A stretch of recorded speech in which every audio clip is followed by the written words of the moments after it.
2013 marks the 500th anniversary of the founding of Florida in the year 1513. This is also the year that the nation's preeminent historians, archaeologists, and scholars of all things Florida collaborated on the definitive book on the subject, The History of Florida. The release of the text coincided with a rare two-day meeting of the minds, affording academia and the public alike a unique, once-in-a-lifetime live experience. And it was only fitting that such an esteemed panel should convene in America's oldest city, St. Augustine, to discuss 500 years of Florida history. The first documented discovery of Florida is Juan Ponce de Leon's voyage. Now, there's pretty good evidence that they knew something was here before that by about 1508. And the officials in Spain and in Hispaniola knew that there was something north of Cuba. They knew a lot about Newfoundland and Nova Scotia and that what's now Canada. They knew about the Caribbean. They were hoping that there was open water between the two of them that would allow a voyage directly to Asia. The story of the Fountain of Youth seems to have been added later by the official historian of the empire in writing in the 1590s.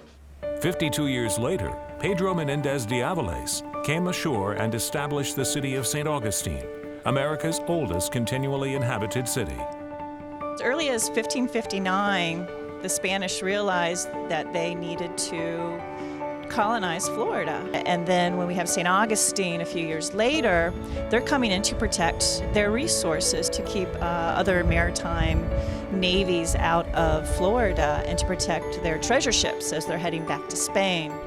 It is the only place in North America that has a Spanish fort of the design that it has. It was a garrison, it was a center for government. St. Augustine would prove to be a city of firsts in America. The first city government, the first city plan, the first parish church, the first school, the first hospital. And in an era of slavery, it would welcome African Americans to the first free black community. It became a place in the 17th century where slaves fleeing out of Georgia and the Carolinas could come and get their freedom.